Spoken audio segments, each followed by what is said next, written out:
ingin mengembalikan vegetasi yang dulu endemik di sana, terus tidak ada. Nah, di situ di buku ecoregion ada, Pak. Terus terang, Pak, waktu kita bikin sistem lahan 1:50.000 itu dananya besar sekali. Nah, biasa constraint-nya adalah pasti di masalah dana. Jadi kita selalu mengerjakan bersama-sama, Pak. Karena bagaimanapun peta tematik itu kan fungsinya di kementerian lembaga. Jadi kan peran kita kan membina kan, Pak. Pada saat pindah itu sudah panggilan hati ya? Atau memang diminta pindah atau gimana? Kamu jangan memperdalam sesuatu yang kamu sudah tahu, tapi carilah ilmu yang baru.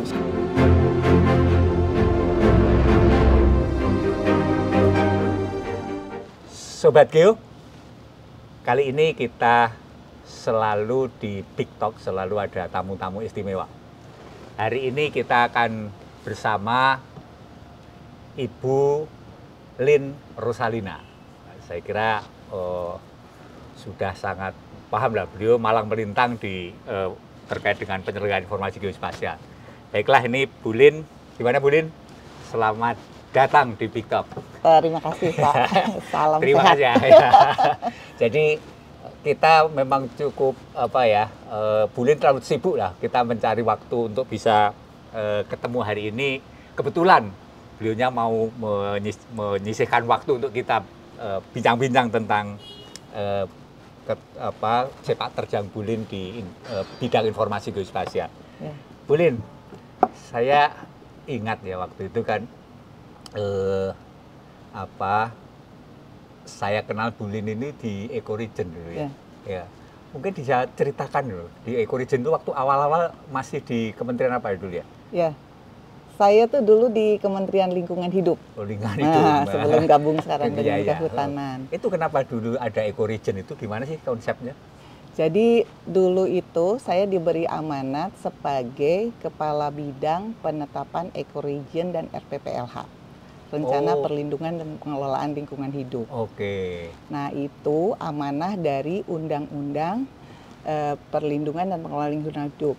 Jadi Undang-Undang 32 tahun 2019. Nah, di pasal yang perencanaan, itu di bagian yang bab perencanaan, itu ada perencanaan untuk pengelolaan lingkungan hidup itu melalui inventarisasi lingkungan hidup, penetapan ecoregion, dan RPPLH. Berarti ada penetapan ecoregion? Ada penetapan ecoregion. Ternyata memang ditetapkannya melalui apa itu? Nah, sebetulnya penetapannya di tingkat nasional oleh Menteri Lingkungan Hidup. Ditetapkan ecoregionnya? Ecoregion nasionalnya ditetapkan dulu. Ukurnya gimana? Menetapkannya apa itu? Nah, waktu itu kan karena di situ ada amanat penetapan ecoregion dan kita bicara berarti itu adalah suatu wilayah kan Pak ya? Nah, ada batasan area, ada ruang. Nah, terus kami menerjemahkan lagi amanat di pasal berikutnya tuh. Ada pasal 7 ayat 2 itu saya hafal betul. Banget ini. Asal betul karena waktu itu ini hal baru, Pak. Hal baru, undang-undang baru, kemudian unit kami juga baru. Itu kantornya yang di Kebonanas kantornya yang Kebonanas dulu, Nah, dikasih amanat baru jadi saya banyak mencoba belajar ini apa ya gitu, menerapkannya seperti apa. Jadi di situ kalau mau menetapkan ecoregion itu harus melihat kesamaan tuh Pak, karakteristik wilayah. Ada daerah aliran sungai, ada flora fauna, ada sosial budaya ekonomi dan hasil inventarisasi. Terus kita kan berpikir ini gimana ya untuk menetapkan wilayah dengan informasi sekian tersebut. Jadi gitu kan. kriterianya ada ya? Ada, kriterianya sampai 8 tuh. Kalau saya tuh hafal banget 7 ayat 2 gitu kan. Nah, akhirnya kita diskusi teman-teman apa yang bisa mewujudkan ini satu wilayah dengan informasi-informasi tersebut. Baiklah, Sobat Geo, ini ada bagaimana cara menerjemahkan. Nanti kita lihat nanti. Berarti sebetulnya ada satu gimana sih cara menerjemahkan sebuah karakteristik wilayah yang di situ mengandung satu kesamaan ya? Betul, kesamaan karakteristik wilayahnya. Kita tidak mencari perbedaan, Sobat Geo. Kita mencari kesamaan. Clear. Kita nikmati dulu, Bu. Ini. Ada apa ini? Kopi mantap nih. Kopi. Kopi mana nih? Maunya kopi atau teh? kayaknya saya teh aja. Oh, teh ya? Iya. Memang spesial tamu-tamu kita itu selalu minta teh. Monggo kita tuangkan. Apalagi nih? Apa nih? Wah, waduh. favoritnya Pak Supra. Oke, kita agak ke sini ya. Tuh. Aduh, asik sekali nih. Wah, ya. Bu, saya tuangin deh. Tapi Ya, nanti cepat enggak. aja ya kalau di ini. Wah. Belum dibuka. Ya. Oke. Menarik ya. Masya Allah. Ini masih panas ya? Takutnya nggak panas lagi. Udah. Ini kopi mana ini? Wah, Aceh ya? Waduh, Waduh. kopi gayo. Iya, kayaknya kemarin Harus baru ada dari gula tim merahnya, Aceh ya? Pak. Oh, nggak usah. Saya ingat waktu itu pertama Iya, bener minum ya? kopi itu, Iya, di bener. Aceh kita sampai Oh, gini, dikasih ya, apa bener ada ya, gula dikasih. merah, gimana Iya. cara minumnya? Ternyata minum kopi terus digigit Makan. gula merah. Itu pertama Itu, kali tuh iya. saya Enak, melihat tapi enak, minum ternyata kopi enak. seperti itu. Ya. Tapi ya pengalaman baru lah. Iya. Ya itulah Ya, karakteristik iya. wilayahnya Oke. Aceh. Gimana Bu caranya karakteristik tadi gimana? Ya, Pakai gula nggak, Bu? nggak cukup Pak, Nggak, makasih. ya. Nah, waktu itu akhirnya kita kalau menentukan satu wilayah ruang, ya terpikirlah bahwa itu kita memuat suatu peta, Pak. Kita butuh informasi geospasial. Oke, berarti Nah, dari situ itu karena harus menentukan wilayahnya. masih Bako Sultan atau BIG itu? Eh, Tahun berapa sih? tapi 2016 ya. Oh, 16 udah BIG. 2000, bukan 2016, Pak. Yang waktu ke Papua bareng itu?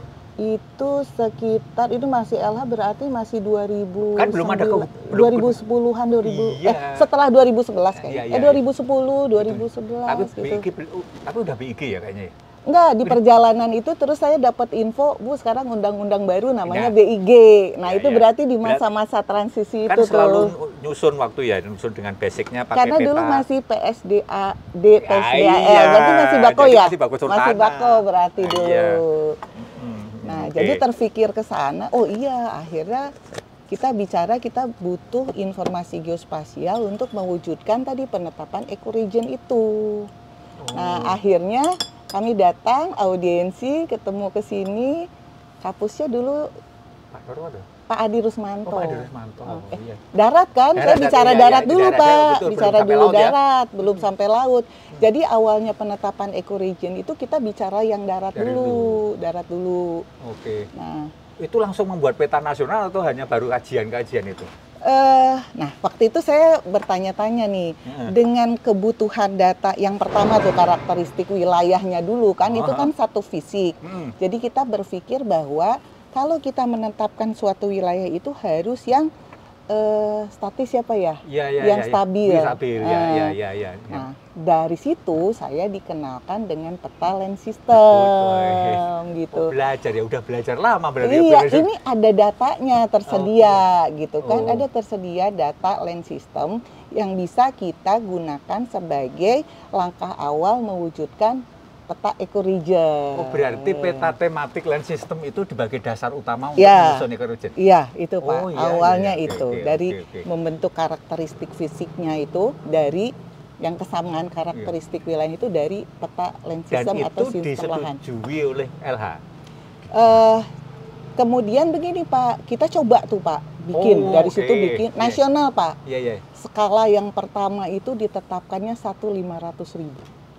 Oh, tapi Masih besar dulu Pak. Oke. Nah itu berhasil kita di Hajri Lingkungan Hidup itu di launching oleh Pak Gusti Muhammad Hatta waktu itu masih. Oh, Pak Hatta selaku. Ya, Pak tapi Hatta itu bukan masih Menristek, fisik. oh. Enggak, sebelum Menristek kan LH dulu Pak. Oh iya. Ya, dari iya. LH baru Menristek. Oke. Jadi itu awal dulu.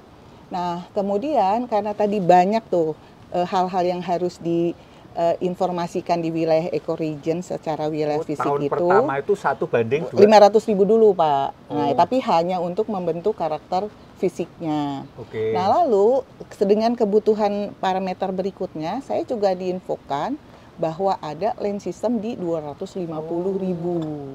Nah, akhirnya Layar pertama, buat ya, tuh. oke, Kemudian oke. dibuat yang 250.000 dengan informasi-informasi yang dari land systemnya pun lebih detail, Pak. Oke, Terus oke. masuklah informasi mengenai flora gitu. Oke, berarti itu langsung bisa yang 500.000 terus ke 250 itu bisa diterapkan secara nasional. Nah, kita bikin tuh ya yang 250.000. Kan kita tidak berhenti di penetapan ekoregion. Tadi kan kita selanjutnya di tugas kami itu harus menyusun RPPLH. Nah, itu menerjemahkan bagaimana rencana perlindungan pengelolaan lingkungan hidup itu sesuai dengan karakter wilayahnya. Nah, karakter wilayahnya tersebut itu yang ekoregion gitu, Pak. Artinya seluruh penyusunan rencana pengelolaan lingkungan hidup itu berbasis peta ekoregion. Nah, ekoregionnya kan ada 7 kan, Pak, ditetapkan waktu itu. Wilayah Sumatera, wilayah Jawa, Kalimantan, waktu itu Bali Nusra, dan Papua. Nah, terbentuklah 1:250.000 dengan informasi-informasi di dalamnya, di mana batasannya adalah dari land system. Seluruh region nasional itu menggunakan acuan untuk nyusun RPPLH itu? Ya. Sudah diterapkan? Iya, Pak. Jadi alangkah awalnya itu bagaimana kita menggunakan itu untuk menghitung daya dukung, daya tampung lingkungan. Dan itu sudah diteruskan, sudah dilaksanakan. Artinya dari peta ekoregion yang ditetapkan, itu penetapan bersama BIG dan LHK atau LHK saja? Petanya dulu ditandatangani bersama loh, Pak Gusti Muhammad Hatta dengan Kepala BIG. Waktu itu masih Pak Asep. Pak Asep ya? Jadi Pak Asep dan Pak Gusti itu tanda tangan peta regionnya. Bagus kolaborasinya ya. Artinya peta ini disusun bersama, ditetapkan, dan digunakan untuk acuan? Ya, untuk acuan lebih lanjut. Nah, itu kami sosialisasikan ke masing-masing ekoregion. Sambil dimakan, Bu. Ini ada peta, saya bilang. Itu dasarnya untuk, tadi Pak, untuk perencanaan pengelolaan lingkungan hidup berbasis dari karakter wilayahnya di masing-masing ekoregion. Karakter itu, karakter itu berarti mencerminkan potensi? Betul, Pak. Betul, berbagai potensi sumber daya alam termasuk kebencanaan. Bisa kan terlihat dari land system dan ekoregion. Dari peta ekoregion yang kami adopt dari sumber datanya land system. Menarik ini, Sobat Geo. Setelah disosialisasikan, artinya seluruh region, dulu kan ada kantor-kantor region. Iya, ada regional ya? Pusat pengelolaan ekoregion. Dulu ya, zaman LH. Sekarang masih ada nggak itu? Ada, Pak. Masih ada? Masih ada. Adakah kendala di dalam implementasi peta yang sudah disepakati itu sebagai acuan? Sejauh ini, nah ekoregion itu Pak, setelah ada tadi yang darat, saya tambahkan dulu. Kemudian kita buat yang lautnya juga. Berarti yang darat tadi ditetapkan, laut termasuk apa? Ada laut, pemetaan ekoregion laut. Cuma kalau laut kan kita tidak bisa turunkan skala ya Pak ya. Ada wilayah-wilayah dari ekoregion laut. Akhirnya kami bersama BIG, para pakar-pakar tuh Pak, ada dari UI, dari UGM, dari dulu ada LIPI, itu ada Pak namanya buku ekoregion darat dan buku ekoregion laut. Masih ada, bukunya saya nggak bawa nih, covernya hitam. Jadi itu ada informasi-informasi detail setiap karakter wilayah, termasuk jasa ekosistemnya. Menarik. Itu Pak. Itu bisa dipublikasikan nggak itu? Ya, sudah ditetapkan oleh Menteri LHK. Jadi prosesnya saya juga kan berpindah, nah terus berproses untuk ditetapkan oleh Menteri LHK peta ekoregion bersama bukunya. Menarik ini. Buku hitam. Bulin itu diselesaikan waktu masih di LH atau sebelum? Secara penyelesaian dokumen itu saya masih di LH. Dan itu dengan BIG Pak. Dan dulu ada PSDAD. Jadi ada darat dan laut membuat dua ekoregion yang nasional. Darat selesai, kemudian kita bahas yang laut. Jadi itu buku 2 Pak. Itu ada petanya lengkap ya? Ada Pak. Digitalnya ada, bukunya ada yang memuat informasi setiap karakter-karakter dari karakter fisik di Saya kira perlu ditaruh di perpustakaan BIG ya, bukunya ya? Nanti ada, tolong. Covernya hitam. Nanti kalau bisa ditaruh di sana sebagai bagian corporate university ya? Iya Pak, itu sumber. Bulin ini saya nggak tahu bridgingnya antara Bulin setelah menyelesaikan ekoregion terus tiba-tiba loncat ke Nah, Ini tanya loncat kenapa itu? jadi loncat. Karena dari ecoregion ini saya mengenal informasi geospasial kan Pak. Oke. Dan itu ternyata menarik buat saya karena Oke. kita bisa menganalisis berbagai hal. Bulin belajarnya di mana? Bulin kan basicnya Saya itu biologi Pak, Oh, tapi mantap, karena belajar, karena Oke. kemudian ini Oke, ecoregion, saya banyak diskusi, kan kesempatan dengan pakar-pakar Oh, Pak, iya, iya, para iya, pakar iya. dari UGM, Oke, dari iya, iya. UI Iya, Pak, iya, waktu iya, itu iya. ada UGM, ada UI, ada IPB, ya, ada ITB Pak. Jadi Saya memang berburu. belajarnya ecoregion karena biologi Iya, banget dan ya. kemudian saya baca itu buku Verstappen, Pak.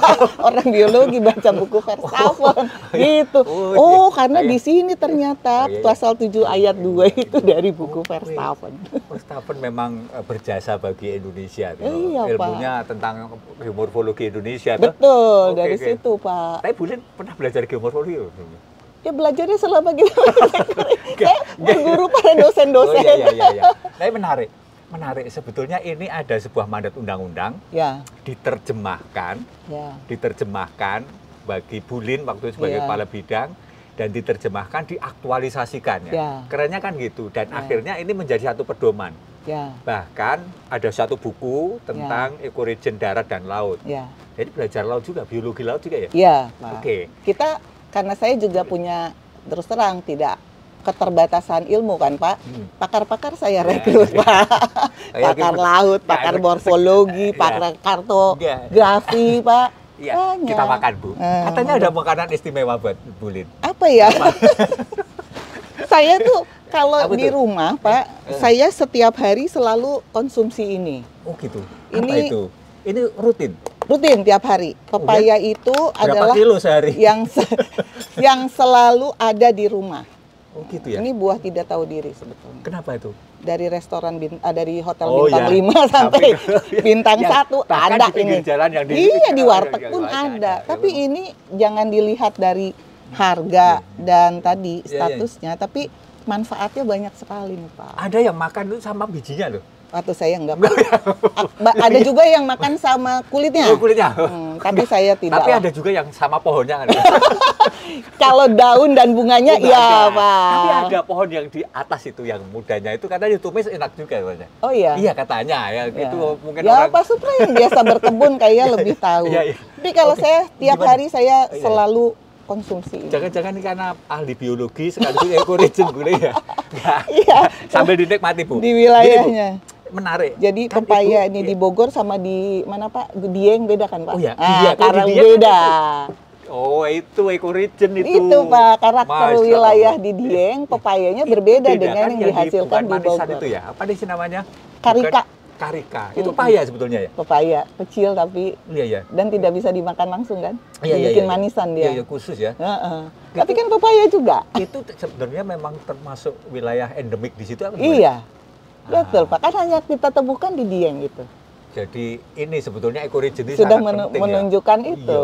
Iya, baru ngomong Jadi, pepaya, belum lagi tanaman-tanaman lain. kesesuaian lahan yang digambarkan dengan informasi di ecoregion itu bisa menunjukkan apa yang sesuai untuk tanaman di sana. Selain yang endemiknya kan. Itu basicnya land system ya. Iya, atau kita kalau ingin mengembalikan vegetasi yang Oke. dulu endemik di sana terus tidak ada. Nah, di situ di buku ecoregion ada Pak. Kira-kira kalau mau Wah, mengembalikan keren. tanaman-tanaman yang Kembalikan. dulu ada di sana. Itu ada di buku tersebut.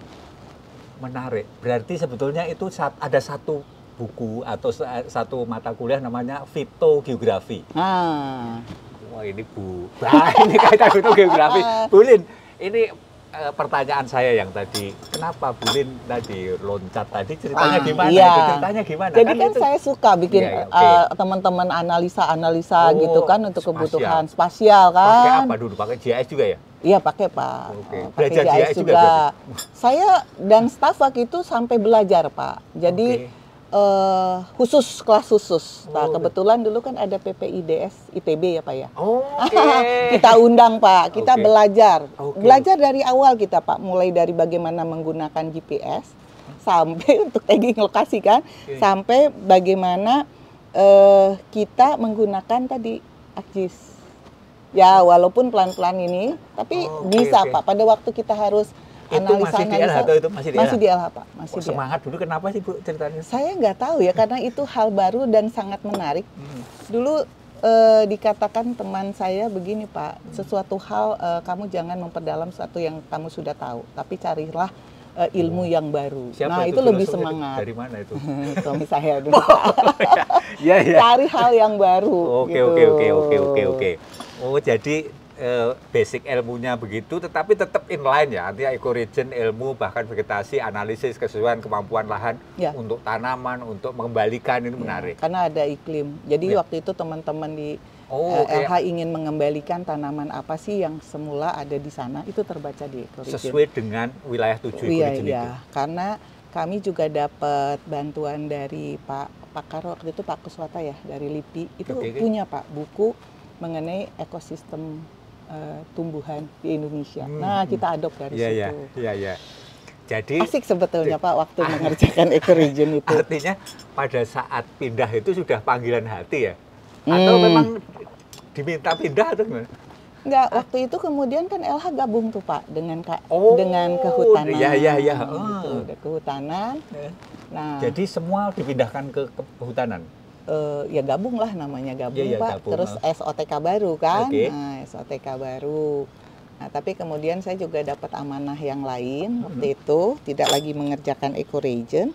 Dilalah di BIG dibuka untuk itu Pak, untuk pusat yang pemetaan integrasi tematik. Nah pada waktu itu ada kosong di sana, pimpinan saya tahu mungkin saya ada di situ, jadi dia infokan ada itu, kamu tertarik nggak? Ya Pak, coba saya. Gitu. Siapa? Pak Deputi? Waktu itu Pak Irjen.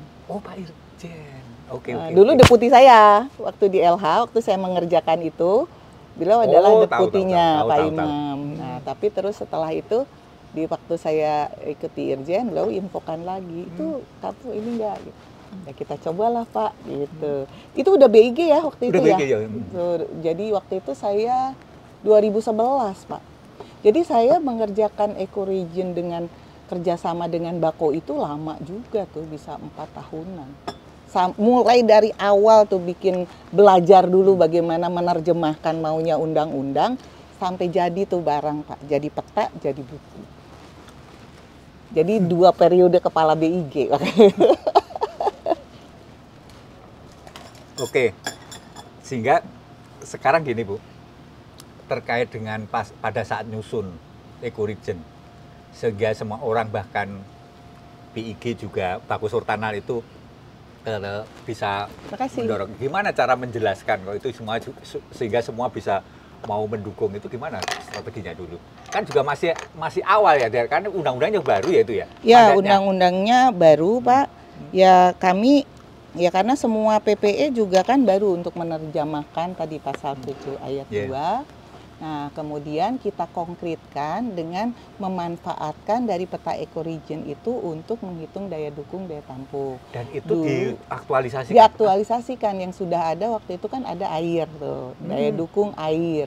Itu dilanjutkan juga Pak oleh pejabat yang setelah berarti saya. Setelah dipindahi tetap berjalan Pak. Jadi dipakai untuk daya dukung, daya tampung. Termasuk ketika sudah gabung dengan Kementerian Lingkungan Hidup, LHK? Jadi masih tetap berjalan terus ya?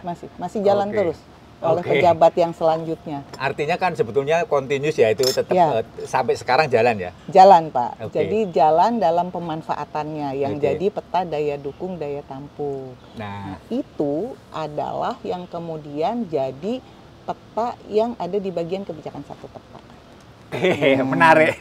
Saya makan dulu ya, Pak. Bu, sambil jalan Sobat Kio. Ini ada sebuah proses ya, prosesnya adalah ketika belajar, terus prosesnya belajar itu mengerjakan. Jadi by doing ya, learning by doing. Ketemu. Nah, Bu Lin, tadi disinggung tentang kebijakan 1 peta. Bagaimana ecoregion ini ternyata bisa langsung dijadikan satu tema utama juga di dalam kebijakan 1 peta. Gimana ceritanya? Artinya kan sebetulnya di proses Bu Lin waktu di LHK, di lingkungan hidup, terus di lingkungan hidup waktu itu belum masuk kebijakan 1 peta ya, waktu ecoregion itu ya? Kalau ecoregion belum ada kebijakan satu Oke, peta. baru Kebijakan ke- satu peta kan 2016, Ya, Pak. ya. Itu setelah LH gabung dengan Nah, kehutanan. itu gimana ceritanya itu? Jadi kalau peta setelah jadi peta ecoregion itu menjadi satu data dasar untuk bisa menghitung daya dukung, daya tampung. Oke. Jadi di buku itu pun, di buku ecoregion sudah mengidentifikasi Pak jasa ekosistem apa saja yang diterjemahkan dari setiap wilayah ecoregion itu tersebut. tematik sendiri. Nah akhirnya dari daya dukung, daya tampung itu kan dibutuhkan tuh Pak di dalam kajian lingkungan hidup strategis, di mana KLHS itu juga adalah dipersyaratkan dalam penyusunan RPJMN, RPJPD. Nah, jadi itu kita ada di hulu tuh Pak Oke. data tersebut. Mulai dari land system, ecoregion, ke daya dukung, KLHS untuk penyusunan RPJMN dan RPPLH juga Pak, RPPLH nasional. Terus tetapi kan ada kewajiban di dalam RPJMD, RPJMN itu harus dilakukan KLHS. Salah satunya adalah daya dukung, daya tampung.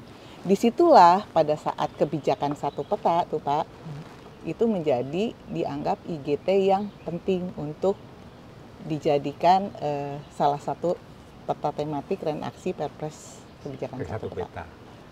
Menarik, berarti memang dan itu berhasil ya ngawal Bulin awalnya dari kan ecoregion menjadi satu produk nasional. Ya. Di kebijakan satu peta itu sudah masuk menjadi bagian tema penting. Kaitannya dengan tata ruang bagaimana KLHS ecoregion? Tata ruang kan ada fungsi-fungsinya Pak ya. Ya. Untuk melihat fungsi masing-masing ruang itu tidak lepas dari karakter yang akan ditunjukkan oleh ecoregion. Mana wilayah yang saya ditekankan ini, kalau dia jenisnya adalah aluvial, pasti dia potensi bencana untuk banjir gitu ya Pak ya. Nah, itulah salah satu contohnya gitu kan. Ya artinya dalam perencanaan pembangunan di RPJM D-nya atau N-nya dia harus memperhatikan karakter wilayah itu seperti itu. Jadi kalaupun terjadi bencana ada mitigasi. Tapi kalau memang itu ada pembangunan di sana, maka harus ada intervensi teknologi. Seperti itu, Pak. Sekarang bagaimana ya? Sekarang One Map ini kan terus berjalan. Ecoregion itu yang sekarang dibuat sampai skala berapa? Sekarang masih 250, Pak. 250. Nah, ke depan seperti apa supaya nanti kan ini kebijakan satu peta kan 1:50.000. Ini Ya. gimana itu? Jadi sebetulnya kan ecoregion itu data yang awal itu sangat tergantung dengan land system, Pak. Oh, oke. Kan ya? Ya. Atau sistem lahan. Ya. Sistem lahan ada kan di kebijakan satu Oke. peta. Sistem lahan di kebijakan satu peta di 150.000 itu kan bertahap, Pak, penyelesaiannya. Iya. Ya kan? Iya. Dan itu baru selesai di 2020 ini 4 sebelum gitu 2022 nasionalnya di 250.000. Setelah itu Di sudah 50.000. 2002 Nah, udah 50.000 ya. Udah Seluruh nasional Indonesia, Pak, ya karena dulu bertahap kan kita buatnya kan, karena dari 250 kita harus detailkan ke 50, Iya. kemudian kita buat kan petanya, nah itu udah jadi. Iya. Nah tinggal ini yang harus kita deliver ke teman-teman KLHK, kalau mau bikin peta ecoregion di skala yang lebih besar Iya. di 50.000, land sistemnya udah ada. Gitu. Artinya sebetulnya sekarang mendorong supaya mendetailkan ecoregion yang Ecoregionnya. 250.000 itu. Ya, supaya bisa dibuat peta daya dukung daya tampungnya yang di skala yang sesuai dengan tadi 150.000. Karena Programnya sekarang dijalankan 250.000. nggak itu, Bu? Itu kan menarik. Ini sebetulnya kan bahwa itu menjadi salah satu kunci evaluasi terhadap daya tampung, daya dukung ya, untuk Iya, tata ruang. Ya. Jadi sekarang di Nah, kegiatan anggaran, di kegiatan di Kementerian LHK jalan ini. Nah, Yang terus 50.000. terang Pak, waktu kita bikin sistem lahan 1:50.000 itu dananya besar sekali.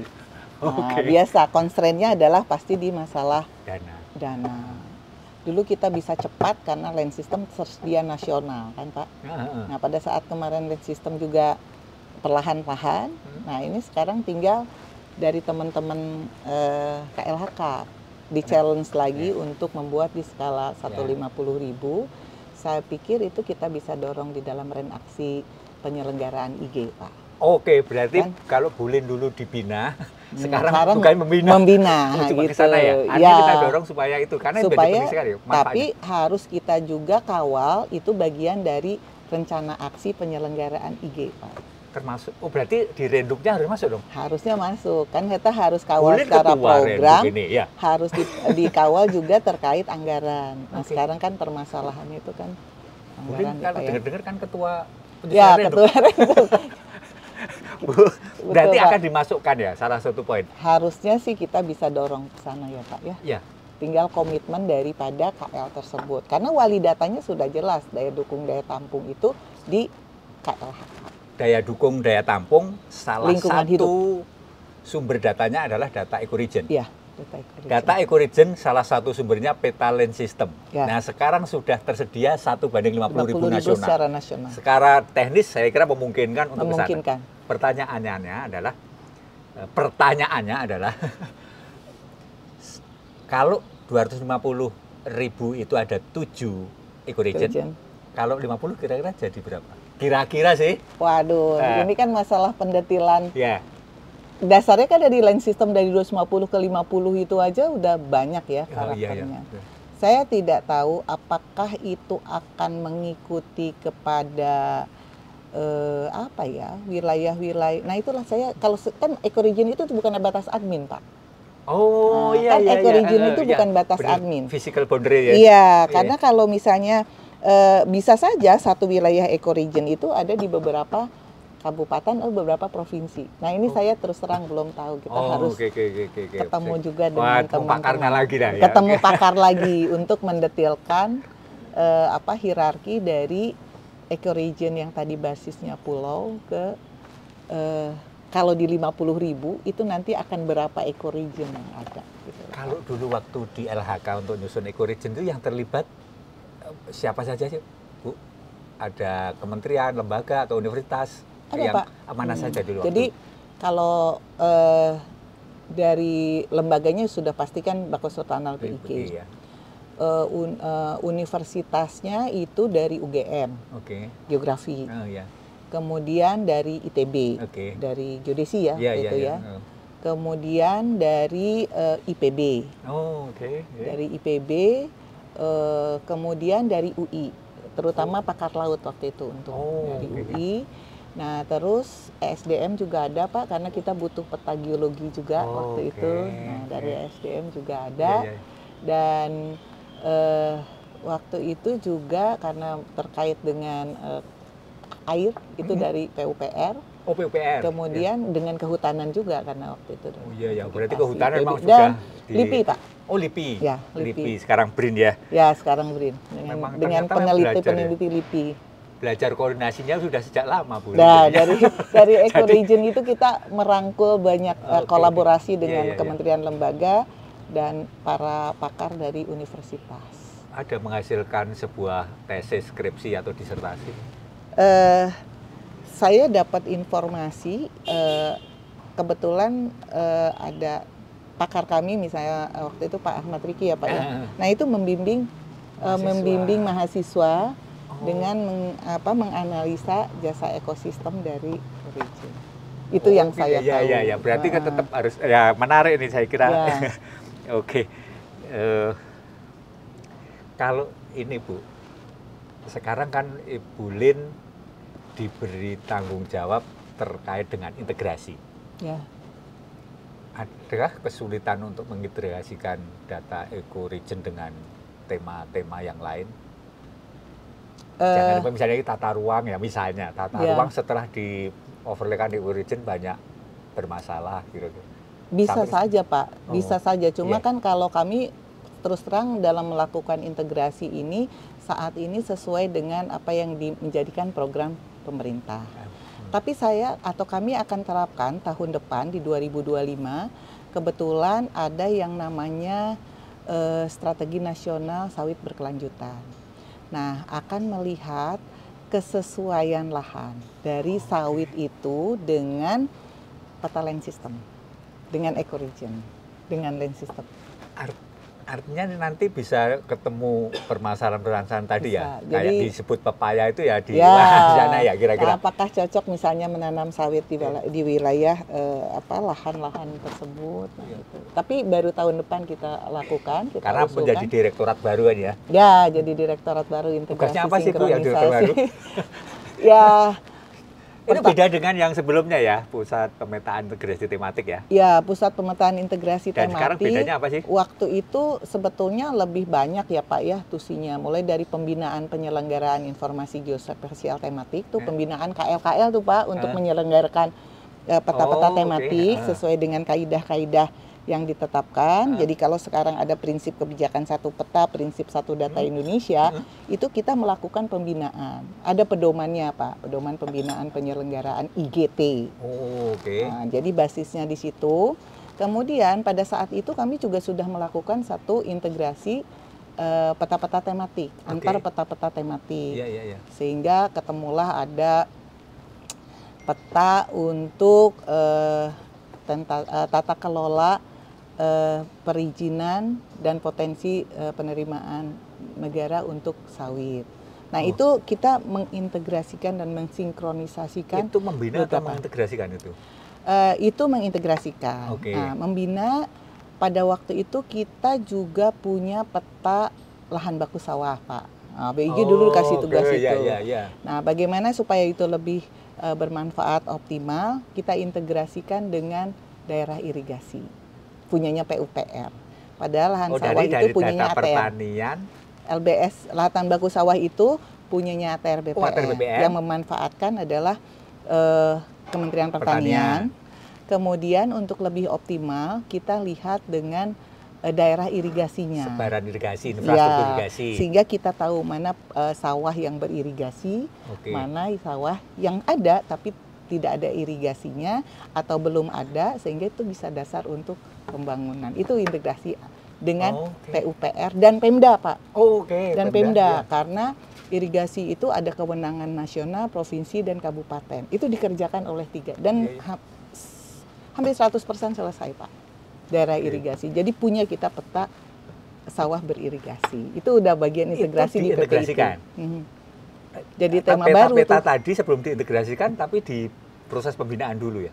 Atau gimana? Iya, Pak. Sebelum peta dimasukkan dengan OneMap? Ya, kita melakukan pembinaan dulu, Pak. Tapi yang mengerjakan teman-teman KLHK atau BIG? Kalau daerah irigasi tadi yang mengerjakan PUPR. Baik di nasional, di provinsi maupun di kabupaten. Lahan sawah? Lahan baku sawah waktu itu ada perintah dari Wapres ya Pak ya, untuk memetakan, tapi itu kita kerjakan bersama Pak, dengan ATR, dengan Kementan, gitu. Bareng ya. Jadi kita selalu mengerjakan bersama-sama Pak, karena bagaimanapun peta tematik itu kan fungsinya di kementerian lembaga, jadi kan peran kita kan membina kan Pak. Dan itu prosesnya selama periode 2016 sampai 2000 dari sekarang, itu kan proses terus berjalan ya. Ada berapa tema jadinya?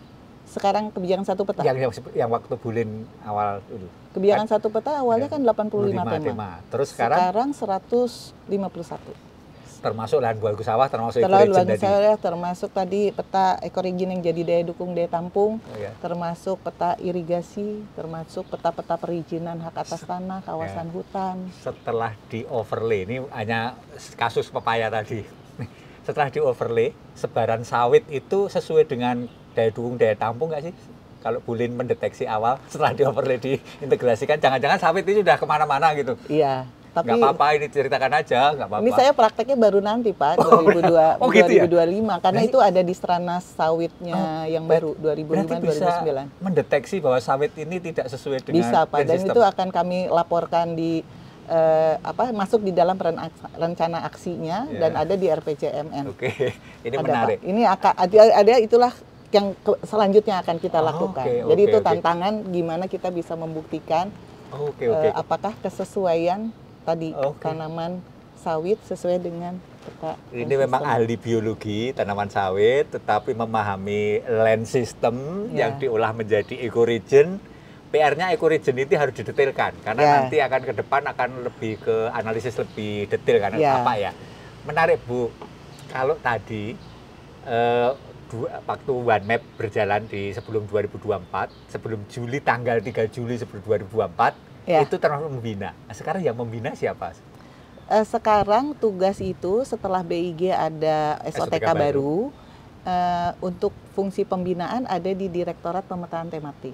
Oh, oke.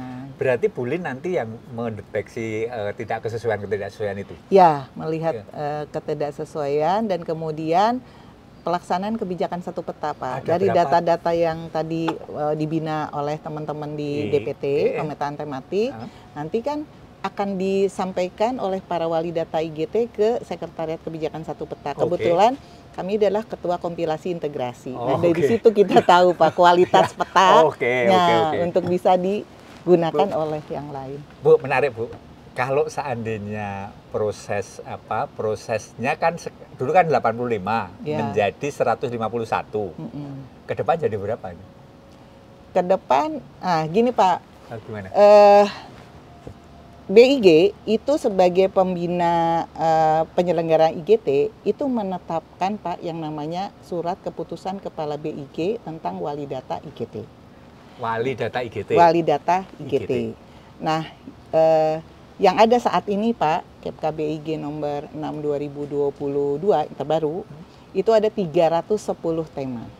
Nah, ini kami di challenge di RPJMN ke depan, itu 310 itu harus terintegrasi sesuai kebijakan satu peta. Oke, 310. 310. Sobat Geo, saya kira ini 310 itu adalah challenge buat berarti kami. Yang membina bukan di tempat Bu Lin ya? Yang membinanya di DPT. Nah, sekarang 310 menarik ini. 310 BIG sedang melakukan proses penyelenggaraan pemetaan skala besar. Ya. Apakah 310 itu akan dijadikan peta skala besar semua? Atau gimana? Pendapat saya tidak akan semua. Oke. Jadi tergantung dari apakah kegiatan itu membutuhkan informasi yang lebih detail, ya kan? Kalau kita bicara tata ruang, Pak, kan tata ruang juga masuk di dalam kebijakan satu peta, baik provinsi, kabupaten, termasuk RDTR. Nah, artinya ini akan dibutuhkan dalam penyelenggaraan RDTR. Akan banyak tematik-tematik yang di skala 15000 kan Pak ya, kalau skala besar.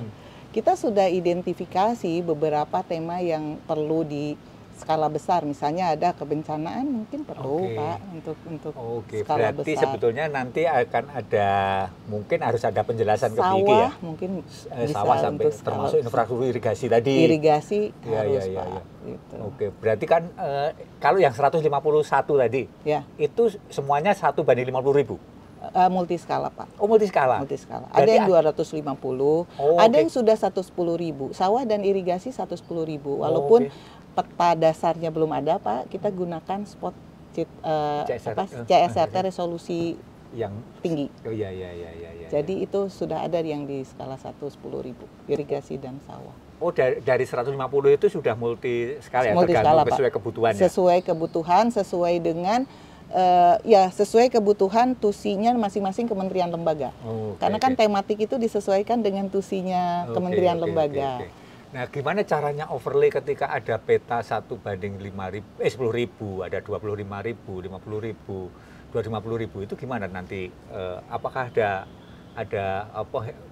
kesulitan atau bahkan harusnya tidak boleh ya Pak ya, tidak bisa ya Pak ya. Tapi sekarang beberapa, kalau kita melihat ininya Pak, analisa kita karena RBI kita itu ada di 150.000, jadi integrasi peta-peta tematik yang ada itu disesuaikan dengan RBI 150.000 atau 125.000. Baik Bu Lin, kalau seandainya nanti ada peta yang skala besar dan sudah tercover Indonesia, kira-kira ada usulan 300 ya? 310. Bisa nggak itu semacam disegmentasi sebagai panduan? Oh, ternyata di Indonesia itu yang dapat digunakan sekali 1000 adalah peta ini. Yang lainnya boleh sekian, yang lainnya boleh sekarang 1:. Jadi di Rakornas tahun ini ya Pak ya? Oh iya ya. Kami itu sudah memberikan semacam matriks penyelenggaraan IGT untuk RPJMN 2025-2029 ke kementerian lembaga. Nah, disitulah kami meminta KL tersebut mengidentifikasi IGT mana yang memang butuh di 1:5.000. Oke. Nah, itu menjadi dasar. Udah, Pak? Udah, berarti udah acuannya itu ya? Sudah ada acuannya. Nah, tinggal menarik. nanti kita tindak lanjuti di dalam renaksi, dan tentunya komitmen juga KL serta pendanaan, Pak. Itu constraint-nya mungkin di pemdanaan. Adakah semacam pedoman atau standar penyusunan peta-peta yang dimasuk dalam OneMap itu? Kalau standar penyusunan peta itu berbasis tema, Pak. Jadi ada spesifikasi produk data sesuai dengan ISO dan SNI. Nah, kita mengawal masing-masing kementerian lembaga menyusun peta tematik itu punya SPD-nya. Gitu, Pak. Itu di KSP pun sudah diterapkan itu. Sudah. Jadi kita membina mulai dari standarnya dulu dalam luar biasa ini. Gitu. Ternyata Bu Lin memang ya suksesnya 2 kali. Satu mengawal eco-region, yang kedua adalah mengawal OneMap Policy. Yang temanya semakin bertambah dari 85, 151, sekarang usulan 300. 310. Gimana Pak. bisa tetap fresh gitu, Bu, kuncinya? Semua dijalani dengan hati senang dan bahagia, gitu Pak.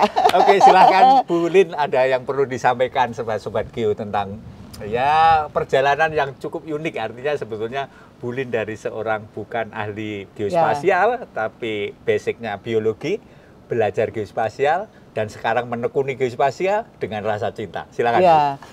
Baik Sobat Geo, artinya kita jangan berhenti untuk belajar. Sesuatu hal yang baru dengan semangat yang kuat, keinginan yang kuat. Kemudian juga jangan lupa kita selalu berguru, belajar, bermitra dengan setiap pihak, stakeholder atau siapapun pakar. Kalau kita ingin mengembangkan keinginan kita tersebut. Jadi itu yang menjadi dasar kenapa saya yang bukan basisnya geospasial melalui berbagai pengalaman bekerja sama, berkolaborasi dan berhasil, alhamdulillah berhasil ada peta ecoregion dan sekarang kita melaksanakan kebijakan satu peta yang alhamdulillah sekarang juga bisa diakses oleh masyarakat, gitu Pak. Yang penting bahagia. Oke. Terima kasih Bu Lin. Sobat Geo, saya kira ini kuncinya adalah menyenangi pekerjaannya dan tidak harus bekerja sendirian, tapi harus kolaborasi. Sobat Geo, sampai jumpa di sesi-sesi berikutnya yang lebih menarik tentang kegiatan BigTalk kali ini. Terima kasih Bu Lin. Terima kasih Pak Supra, sukses selalu.